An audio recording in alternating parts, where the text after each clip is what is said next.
ముందా తుఫాను ప్రభావంతో నెల్లూరులో సముద్రం ఉగ్ర రూపాన్ని దాల్చింది. అలలు ఉవ్వెత్తున ఎగిసిపడుతున్నాయి. కొన్ని చోట్ల సుమారు 50 మీటర్ల మేర సముద్రం ముందుకొచ్చింది. నెల్లూరు జిల్లాలో బీచ్ల పరిస్థితిపై మరింత సమాచారాన్ని మా ప్రతినిధి వెంకట్ మనకు అందిస్తారు.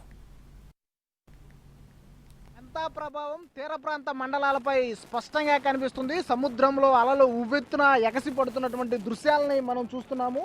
నెల్లూరులోని మైపాడు బీచ్, కొత్త కోడూరు, తుమ్మలపేంట, అలాగే తూపిపాలెం బీచ్లో నిన్నటి నుంచి కూడా అలలు ఉవ్వెత్తున ఎగసిపడుతున్నాయి. కొన్ని చోట్ల సముద్రం దాదాపు 50 అడుగుల నుంచి 70 అడుగులు ముందుకు వచ్చినటువంటి పరిస్థితి జిల్లాలో కనిపిస్తుంది. దాదాపు మూడు రోజుల నుంచి మెంతా ప్రభావంతో జిల్లా వ్యాప్తంగా కూడా మోస్తారు వర్షాలు కురుస్తున్నాయి. ముఖ్యంగా సముద్ర తీర ప్రాంత మండలాలు ఏవైతే ఉన్నాయో ఈ 9 మండలాల్లో కూడా మోస్తారు వర్షాలు కురుస్తున్నాయి. అయితే అత్యధిక వర్షపాతం నిన్న అర్ధరాత్రి నుంచి ఇవాళ మార్నింగ్ 4 గంటల దాకా ఎక్కడైతే ఇందుకూరుపేట కావచ్చు, తోటపల్లి గూడూరు కావచ్చు, ముత్తుకూరు ప్రాంతాల్లో అత్యధిక వర్షపాతం నమోదైంది.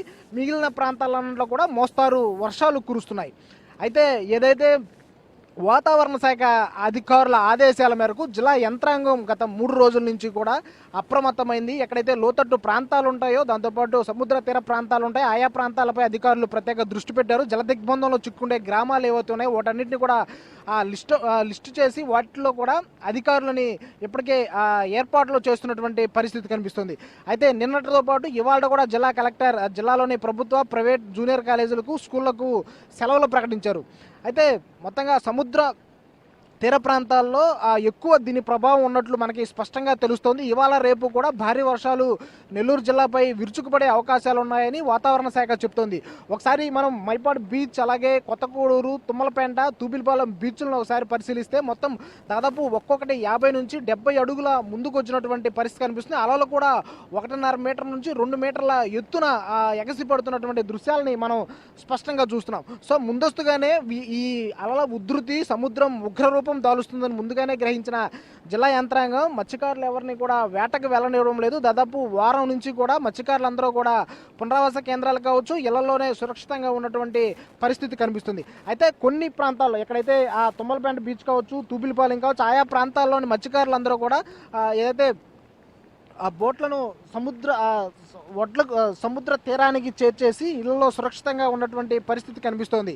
అయితే మొత్తంగా చూసుకుంటే నెల్లూరు జిల్లాలో దీని ప్రభావం తక్కువగా ఉన్నప్పటికీ తీర ప్రాంత మండలాల్లో కూడా ఎక్కువగా కనిపిస్తున్నటువంటి పరిస్థితి నెల్లూరు జిల్లాలో ఉంది. మరో 2 రోజుల పాటు ఇదే తరహా వర్షాలు ఉండే అవకాశాలు ఉన్న నేపథ్యంలో కూడా ఈ 2 రోజుల పాటు ప్రజలు సురక్షిత ప్రాంతాల్లోనే ఉండాలని చెప్పి అధికారులు చెప్తున్నటువంటి పరిస్థితి నెల్లూరు జిల్లాలో ఉంది. ఉదయం నుంచి కూడా కోవూరు, కావలి, గూడూరు, ఆత్మకూరు వంటి ప్రాంతాల్లో మోస్తారు వర్షాలు కురుస్తున్నాయి. ఆయా ప్రాంతాల్లో ఉండే వాగులు, వంకలు పొంగి పొర్లుతున్నాయి. కొన్ని చోట్ల రాకపోకలకు తీవ్ర అంతరాయం ఏర్పడినటువంటి పరిస్థితి కూడా నెల్లూరు జిల్లాలో ఉంది. సో మొత్తంగా చూసుకుంటే నెల్లూరు జిల్లా వ్యాప్తంగా కూడా మెంతా తుఫాను ప్రభావంతో మోస్తారు వర్షాలు కురుస్తున్నాయి. మరో 2 రోజుల పాటు ఇదే తరహా వర్షాలు లేదా భారీ వర్షాలు ఉండే అవకాశాలు ఉన్నాయని వాతావరణ శాఖ చెప్తున్న నేపథ్యంలో ప్రాణ, ఆస్తి నష్టాలు సంభవించకుండా అధికారులు ప్రత్యేకమైన చర్యలు తీసుకున్నటువంటి పరిస్థితి జిల్లాలో కనిపిస్తుంది. కెమెరామెన్ ప్రదీప్తో వెంకటనారాయణ, ఎన్టీవీ, మైపాడు బీచ్ నుంచి.